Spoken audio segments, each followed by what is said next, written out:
I think, well, yes, we are. We're live, and I am absolutely so excited and thrilled to have the free-spirited Dawn Bates with me today. Author, business strategist, author coach, and most of all, a sailor. So, as I said, I'm absolutely thrilled to have you with me. I'm Debbie Debonaire from the Heartact, and Dawn's going to share with us her reborn and rebirth experiences. So, Dawn, over to you. Well, I'm just, we're going live on my Instagram. This is the first time I've ever done it. I don't know if the people there can actually hear me. So if you can hear me on Instagram, hello. And if you can hear Debbie, if not, we're over on live on Facebook. So technical challenges. Oh, yeah. This is a rebirth in itself, isn't it? But thank you so much for having me on. Thank you so much for inviting me to join you. It's a real pleasure to be here with you. So, yeah. Woo!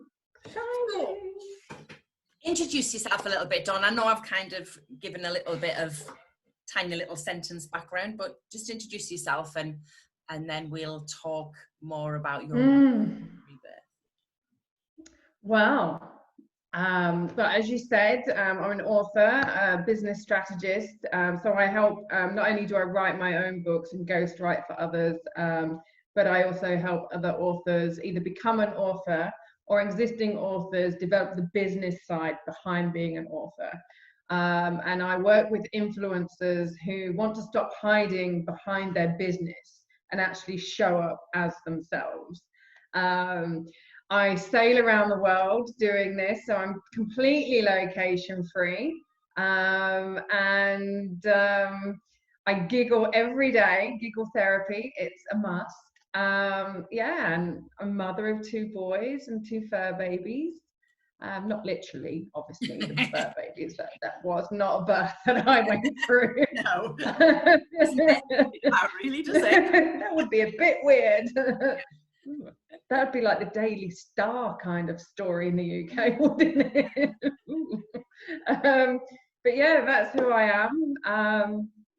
I'm real. I'm totally honest. So if you don't like honesty, that's not come into my space, really. Best way to be. Best way to be. Absolutely. People know where they stand with you when you're honest. Absolutely. And, you know, it's all about authenticity, isn't it? Absolutely. So. Absolutely, as we discussed in this month's House of Preeminence, there's a plug for the magazine ladies, all you ambitious ladies out there. Absolutely. And there's one not to be missed coming up very soon. Not that I'm saying anything. Not to be missed, that's all I can say. So, Dawn, once you start giggling, carry on. Seriously. When was your rebirth experience and what caused it? And I'm sure there's more than one. I have pages of notes, Debbie, of course there is.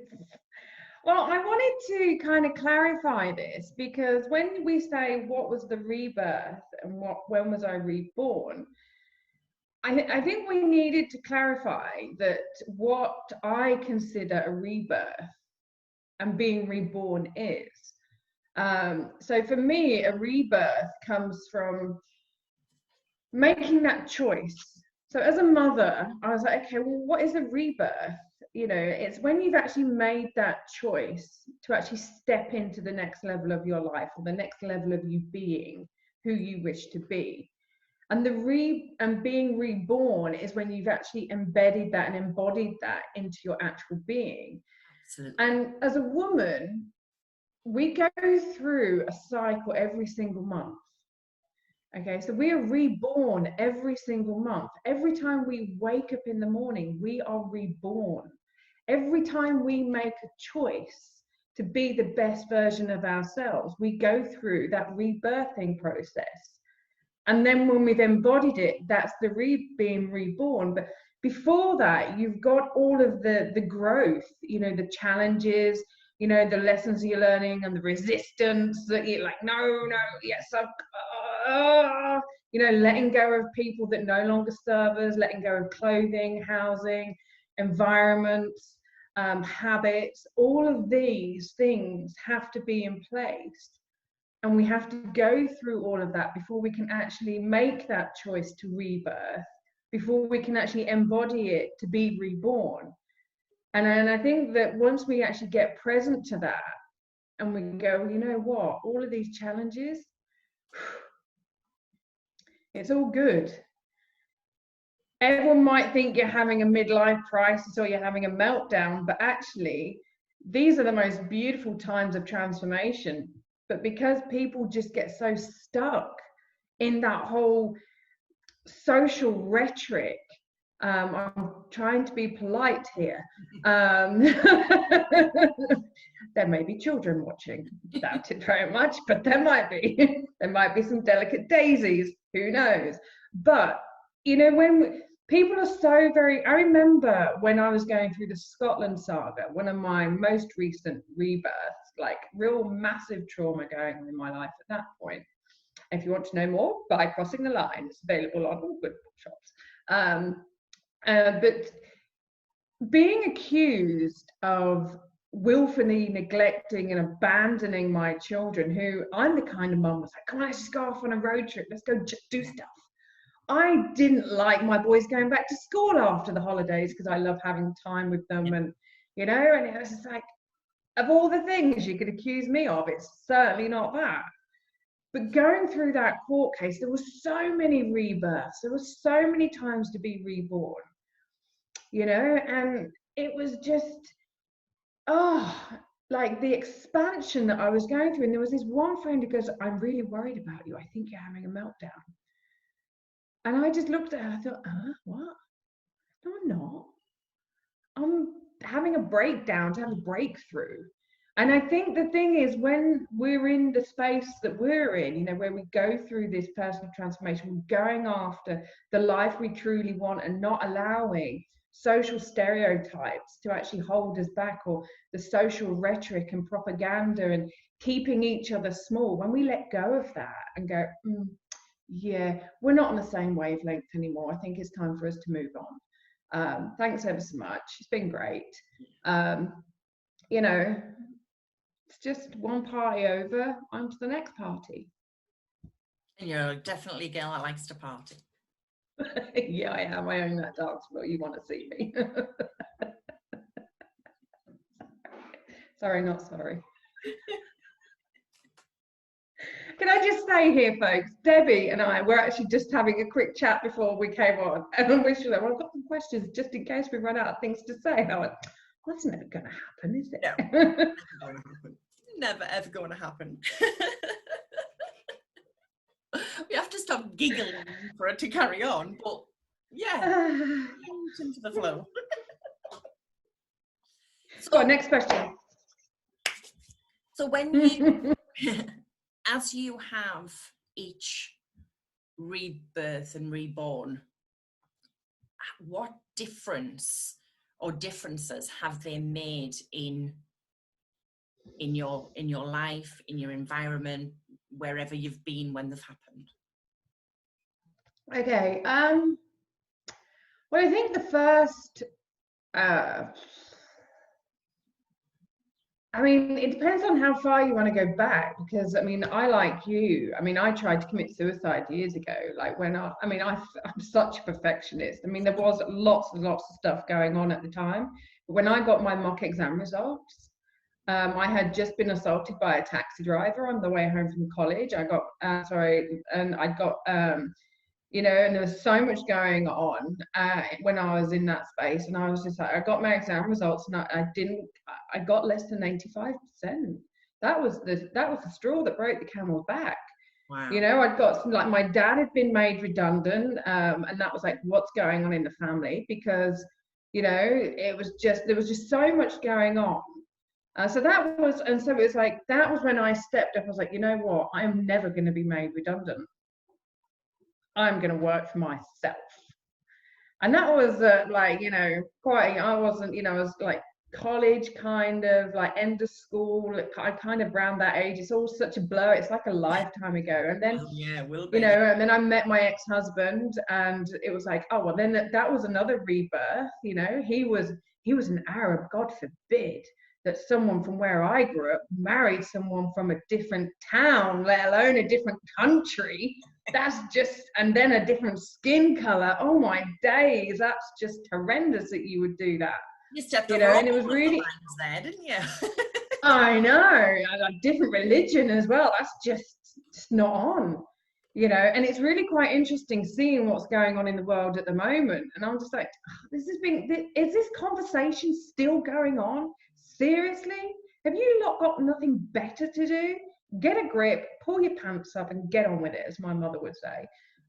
And, you know, you don't mess with my mum. I do. I'm probably the only one that gets away with it as well. But, and so that was you know, and again, all the questions, why are people like this? You know, so that was a learning curve. That was a rebirth. And then starting my own business and then writing my book. Every time I write a book, that's a complete transformation, because you have to get present to who you are. You have to get present to what's going on. And that launch process of launching a book, not about business. Again, we're not hiding behind a business or a strategy or a step-by-step guide. We're talking about getting real, raw, and honest with yourself. And when you are prepared to do that and put yourself on the line and say, actually, this is who I am. It's not all the social media gloss and glamour and, you know, the cash dollar signs or whatever, and what you think is the perfect life. This is my life. When you do that, that's when you do go through a grieving process as well once you've written the book. So again, it's like another rebirth. And I'm just coming to the end of another manuscript that I'm writing for this amazing woman. Oh my God, Annie Gibbons. Seriously, I have had a go. I've been stalking this woman while I've been researching for her biography. I've got a serious girl crush on this woman. If you don't know Annie Gibbons, anniegibbons.com, Gibbins. Oh my God, she's amazing. What that woman has been through. And the thing is that when you're writing a book about somebody else or you're coaching someone else, as you will know, stuff that they share and stuff that they bring up brings stuff up for you, and you as a coach have got to know how to deal with that. You as a ghostwriter need to know how to deal with that as a writer, because you're not just writing a book, you're not just coaching a client and holding space for them. Your brain is firing off on all cylinders, going, right, okay, well, there's an opportunity, there's an industry, there's an organization, there's a series of podcasts. And like my mind starts mind mapping upon mind mapping upon mind mapping. Seriously, if I would have been born in the late 80s, 90s, I'd be off my face on Ritalin and goodness knows what ADHD drugs. But I was born in the 70s. Thank you, Mama. So I'm an inspiring entrepreneur. But again, it's like, you know, you go through all these rebirths all the time. We've all been going through one over the last few months. I mean, for some people, it's been a lot tougher than others. I mean, here in South America, we're still in serious lockdown. I mean, I would just love to go into the next county, province, state, whatever you want to call it, but I can't. Yeah. Like 5 blocks and that's it. If I don't have permission papers, thank you. Nice new accommodation, courtesy of the government. I won't say Her Majesty because she's not here, but yeah. You know, the restrictions for different people are very, very different. Yeah. And we've all been faced with, you know, being in a space with the person we say we love, the person we've chosen to spend our life with. We've all been, those of us who are in that situation, have been confronted on many levels. We've had to choose that person again. We've had to choose our home again. Definitely. And then we've had to choose ourselves. Then people having to choose bubbles. Heard about the bubbles. Try living on a boat with like people you don't know and then sailing across an ocean. Wrong people on the boat, even if you're on a big badass tall ship like I was on when I crossed the Atlantic, they become minute by the second. when you're on a boat with the wrong person. That was a rebirth and a half. I tell you, we joined in Tenerife. And bearing in mind, I spend a lot of time by myself researching and just grounding down, and I've been doing a lot of healing, following a really traumatic event that happened for me in October 2017. And notice I say it happened for me, not to me, because when we believe that things happen to us, then we put ourselves into a victim mind state. Yeah. But when we see things as happening for us, then we understand that there is a learning here. There's some growth that we can take on. And I remember standing there thinking, right, I can do this. I can cross the Atlantic, which that wasn't the issue. I knew I could do that. It could put me on any boat and any ocean, and I'm a happy girl. Weeks away from land, game on, let's go. But the thing for me was the fact that I was going to be surrounded by 53 other people. And I had not chosen to be around those people. I'm very selective over who is in my space, which is why my personal page only has several, just over 1,000 people. You want to be in my space, you better be the right kind of person. If not, thank you very much, not having it. That's my space, and I'm going to protect it like a lioness. So better hear me roar. And the thing is, it's like this, I was stood there with a cup of tea, which is something else I'm known for. And I was like, right, okay, 52 other people, 53 people, I can do this. I've got my bunk, it's got a curtain, I've got my books, I've got my journal, I can do this. Really like, I'd only been with 3 other people at any one time, like that I'd spoken with. And that was my Tenerife family. All of a sudden, this dude walks up to me and goes, "Oh, you're Dawn, aren't you? You're that international best-selling author." And I'm like, "What? Huh? What?" Like, I'm not really ready for that. And I was like, "Yeah." And he was like, "Oh, yeah, I have Googled you." I went, "What did you Google me for? We're about to spend 5 weeks on a boat together, dude. Why would you Google us?" Like, for me, I'm like, I just want to be Dawn. I was going to say, it's not going to be talking for 5 weeks to find these out. There's night watch, there's day watch, there's cleaning the boat. We had plenty of time. And it was more, and for me, that again was a rebirth, because you have to learn how to re-interact with people you're not on the same wavelength with. And I did it. And you survived. With style. Tell the tale. No, I didn't survive. I thrived, Debbie. Right. Let's get it right. Thrived to tell the tale. Yeah, I did. And questions just come to me. When I didn't Google you, but because obviously we're in each other's space, for want of a better word. We were. You have the real Dawn Bates, and you have the Dawn Louise Bates, but you go by Dawn Bates. So curiosity got the better of me. So why the real Dawn Bates and why the Dawn Louise Bates? Okay, so why real Dawn Bates on social media? Because it's a reminder to me daily to be real. Brilliant. To show up in all my realness. It's not anything else pretentious, like you get the official or, this, I am the real one, the rest of you are all fake ass Fionas. No, it's a reminder to me, be real. Yeah. It's not about all the filters and all the fakery. It's not about anything like that. It's just being honest and being real. And whenever I share that or whenever I see that, it's about me being real for who I am and for people who follow me. Because the thing is, we get so, as the fabulous Karen Bain says, we get comparisonitis. Yes. Right. And it's not about us comparing ourselves to anybody else. It's about comparing ourselves with who we were yesterday. And remembering that when we do our best every single day, that is also going to fluctuate.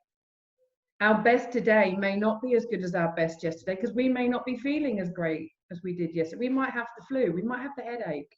Yeah. So Having that it's about me being real. Being kind to yourself, absolutely. As for Dawn Louise Bates, I love my mother.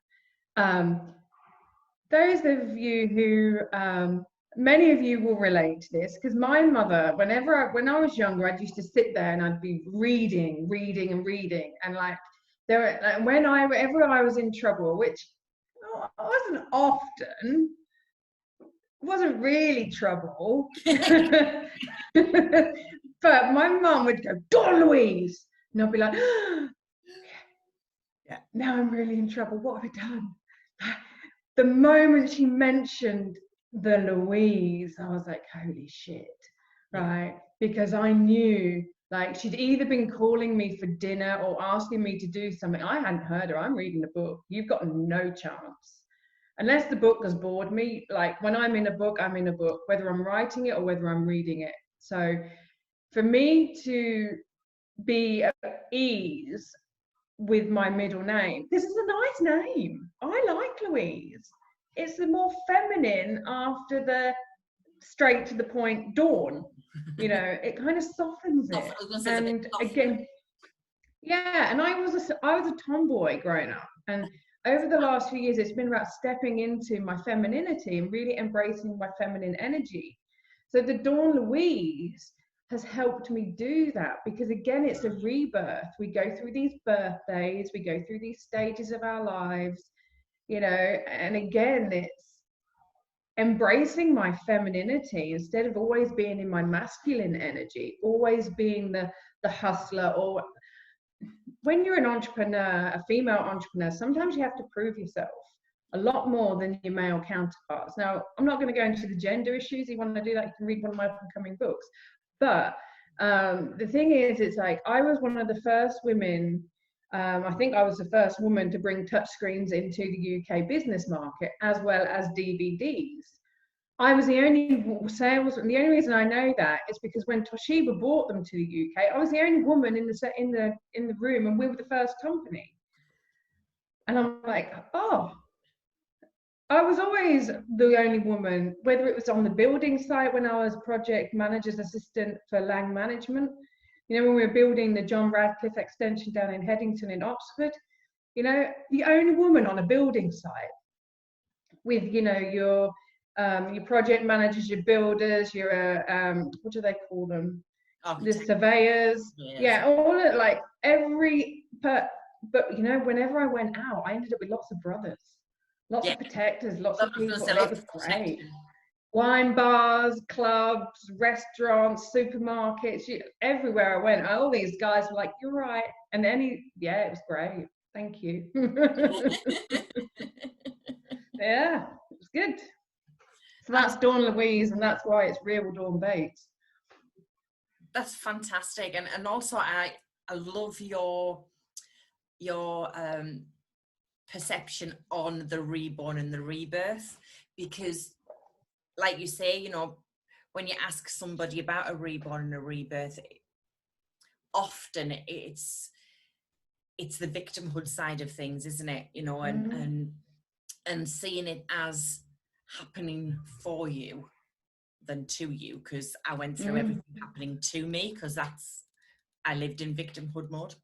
And when I learned they happened for me, it's very, game changer. Very, yeah. It really opens huge avenues for the way you think about your life and absolutely how have transformed and transpired. So I absolutely love that. So thank you so much for sharing.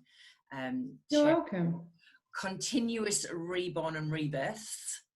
I think also when you step into it happened for me, you also step out of the blame game. Yes.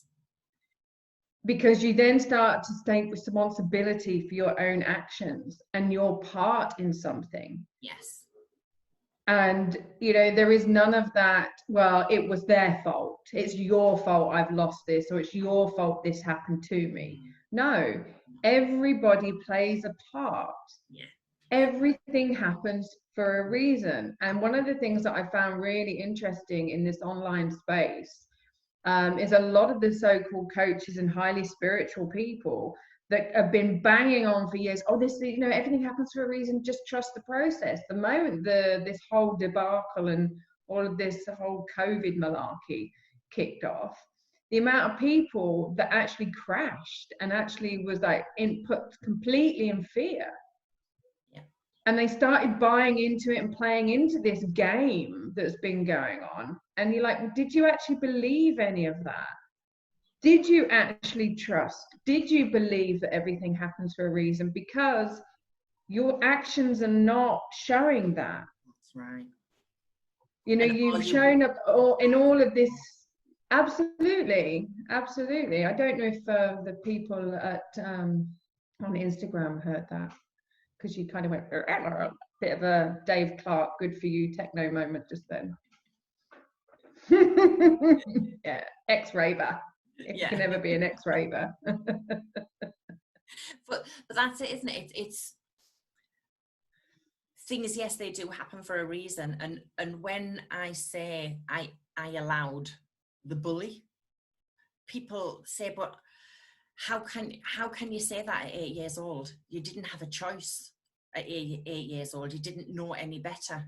And I went, actually, yeah, I did know better. And yes, I did allow it because I didn't say no. I didn't find ways of stopping it. Mm. You know, so it's yeah, it's very, absolutely, it's very powerful. Turning that 2-letter word into a 3-letter word is very, very, very powerful. It reminds me of when I was teaching English to my students in Egypt. I had this phrase, small changes make a big difference. And to teach them about like the science of the body, we like they were only 4 and 5 years old, so it was very basic. But again, even though it's a basic level of learning, for them it's very advanced.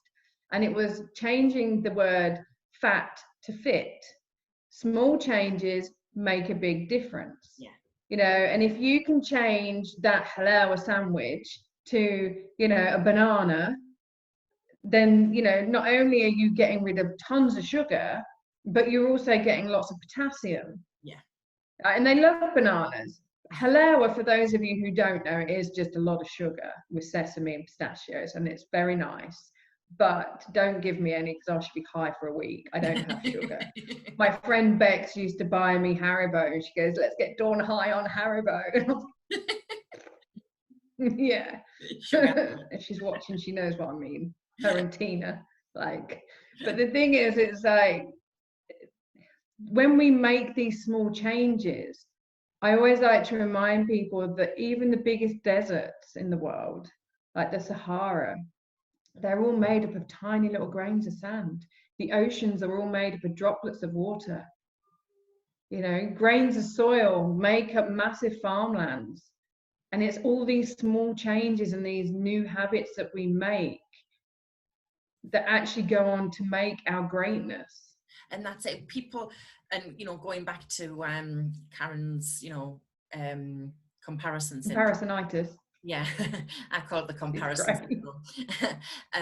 Going back to that, you know, people hold other people on a kind of pedestal.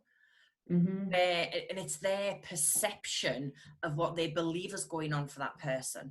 And actually, sometimes it's not even like that, you know, and it's saying to yourself, because I think what happens is they put that person so high up, but that's the person they want to be like, but they see it's such a huge mountain to climb that they stop going there because it's such a big mountain, when it's all about the little tiny baby steps that get you to the top of the mountain.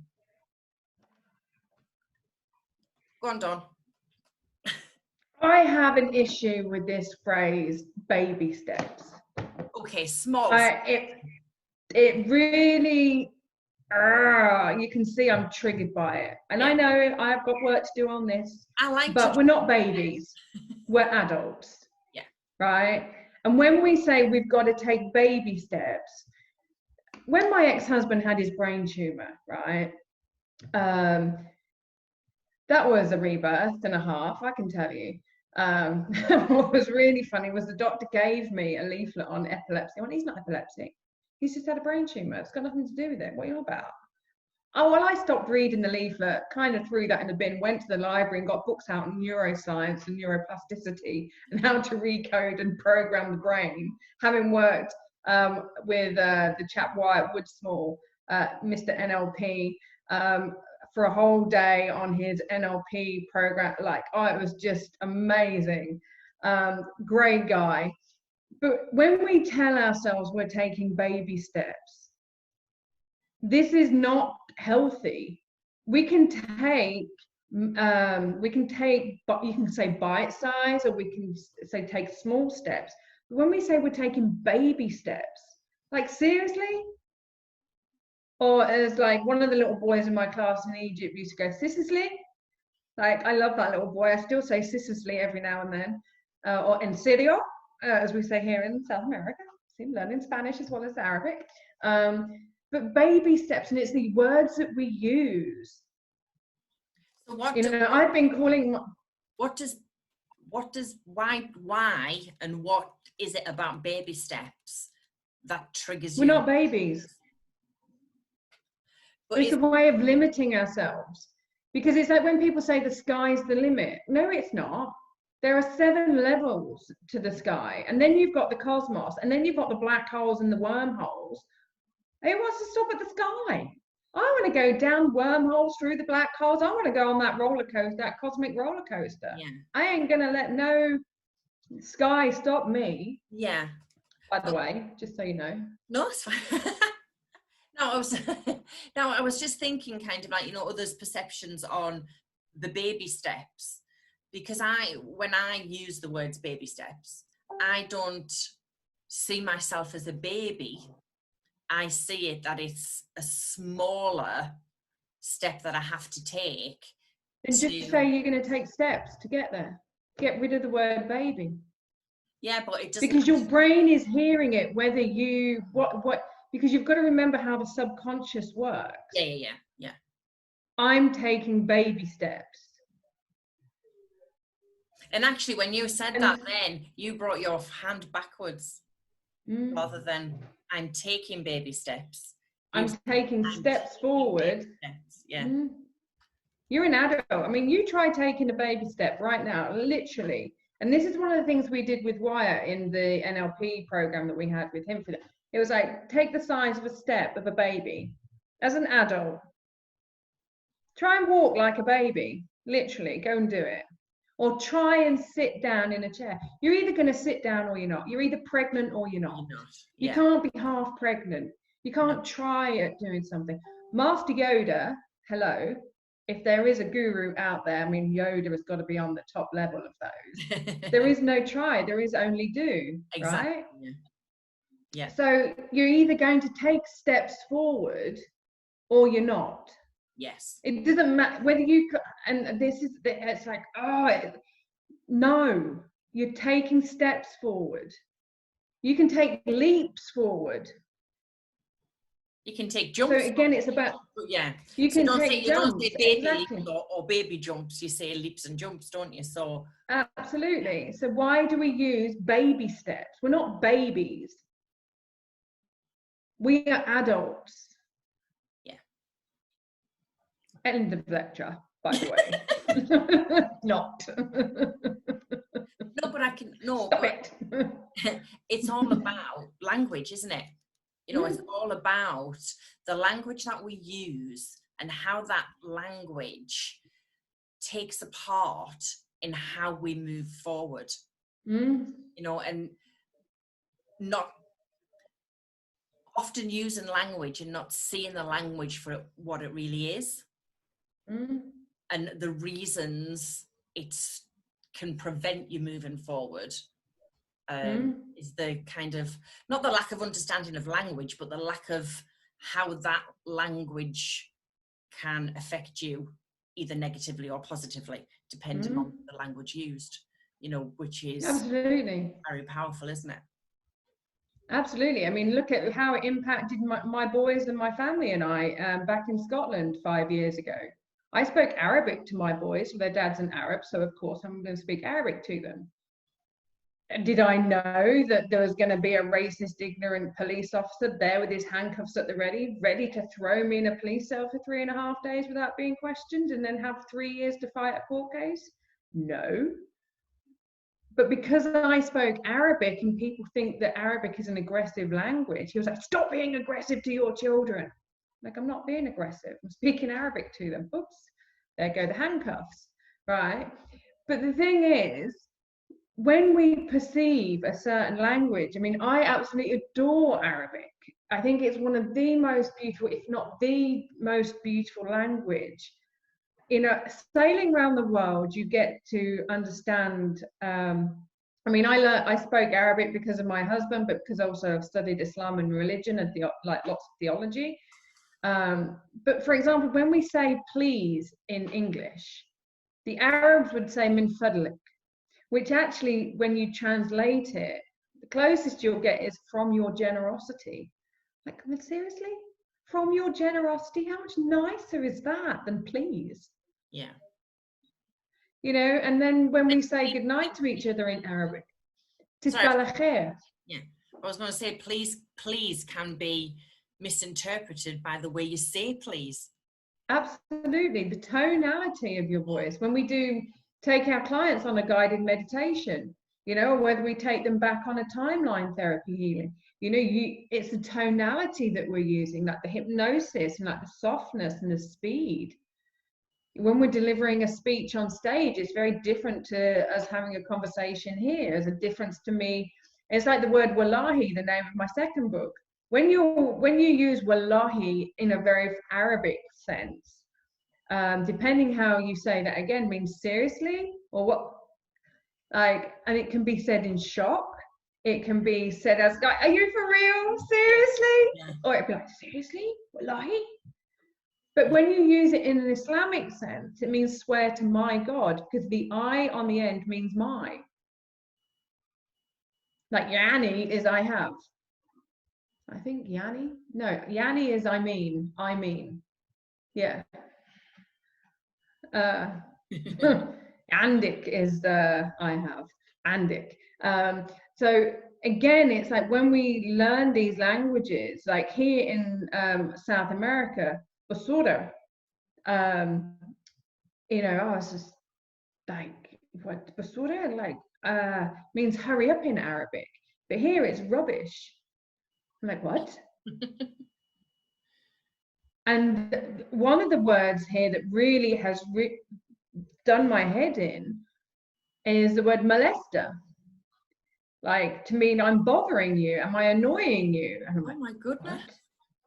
Absolutely. So when we, and again, as an author, word geek at like Central here, looking at how words impact us and the impact they have on our readers, to those of us in the English speaking world, when we hear the word molester, we're thinking like, you know, people like Jeremy Epstein and all of those dark and evil people that, you know, are in that sphere. But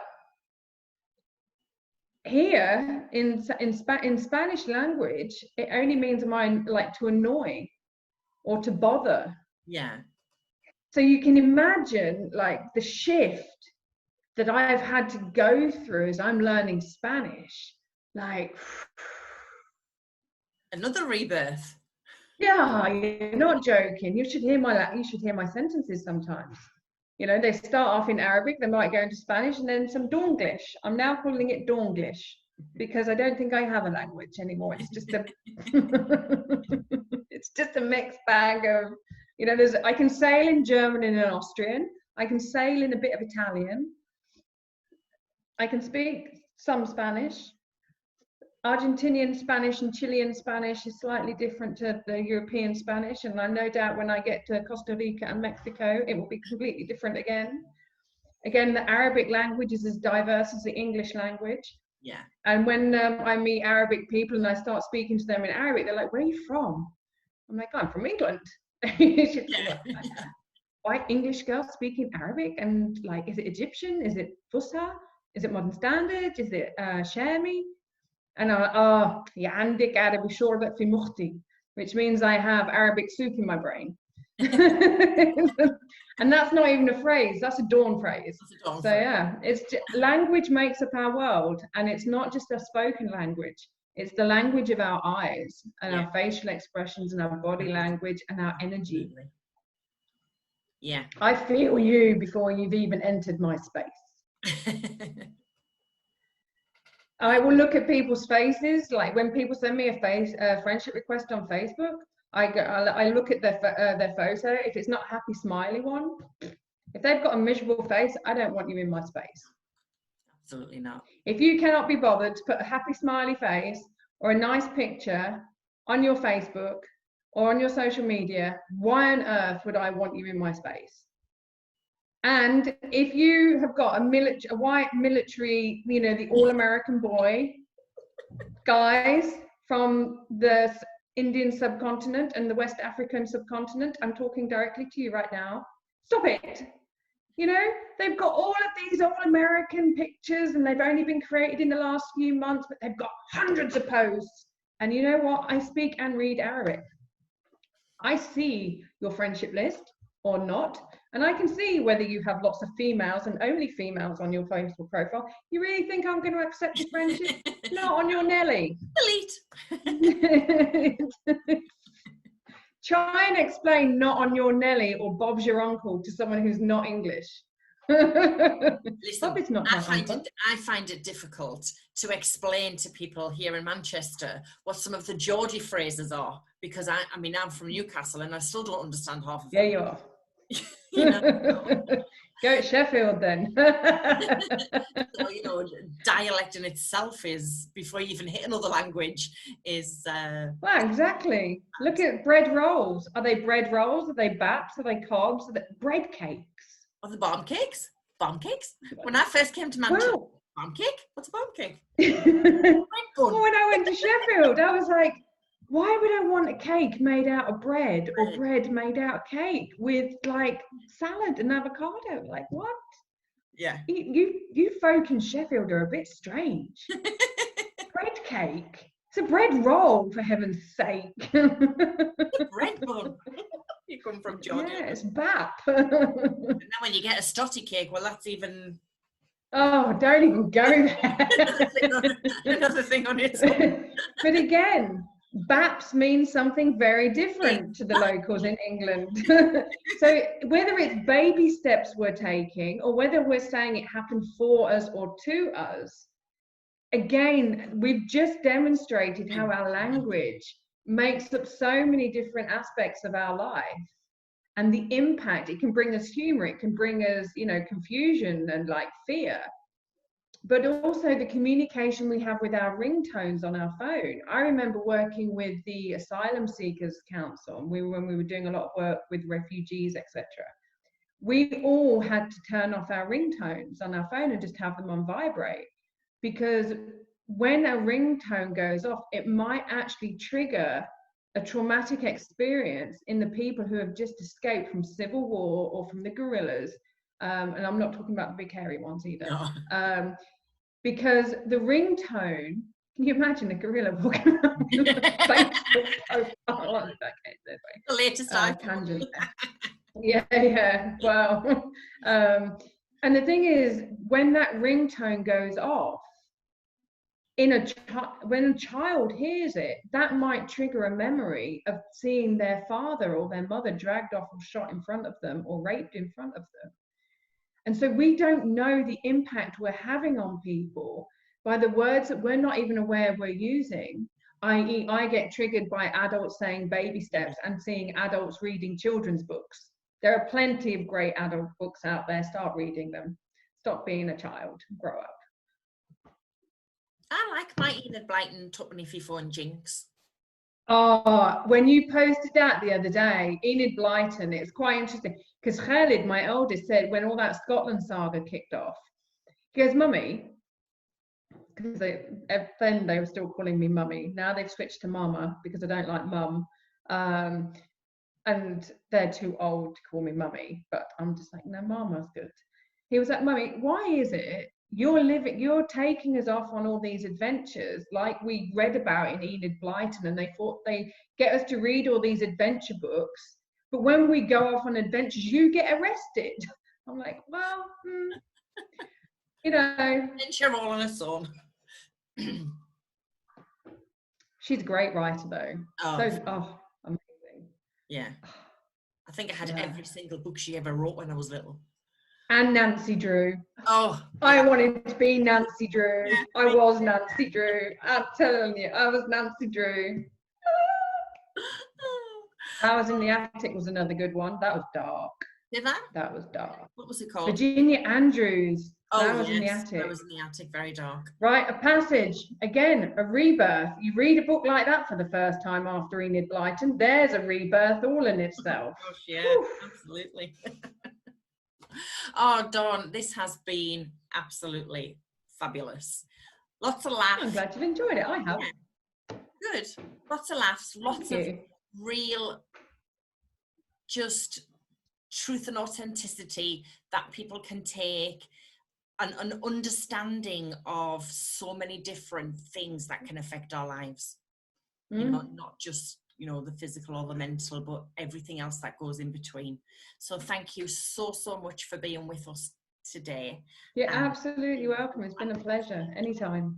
Oh, that's absolutely amazing. So if people out there want to get up close and personal with the Dawn Baines, good luck with that. Not really. How in touch with you?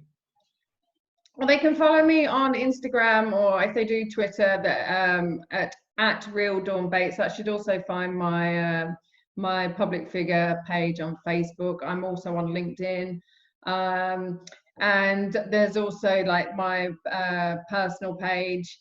Again, if you've not got a smiley face, don't bother applying. But yeah, you know, and there's also my website, dawnbates.com, and if they subscribe to join, then they can, you know, they'll receive email updates. I'm not one of these people that bombard your email every single, I can't be bothered to write that much. I've got other stuff I'm writing, courses, books, articles. They can follow me with the House of Preeminence and the One Tribe magazine as well. I write for both of those.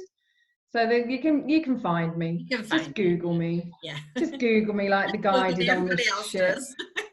Yeah. In fact, my eldest son said to me, he goes, "Mummy, have you Googled yourself?" I was like, "Why would I do that?" He goes, "You should Google yourself." I was like, "What? How? Why are you Googling me?" He goes, "No, but my friends are." I was like, "Oh my God." Been stalked by Google, via Google. Yeah. Oh, once again, Dawn, thank you so much for You're very welcome, my darling. Really appreciate it. Have an amazing day, everybody. And if you've got any questions, just drop them below and I'll get back to you.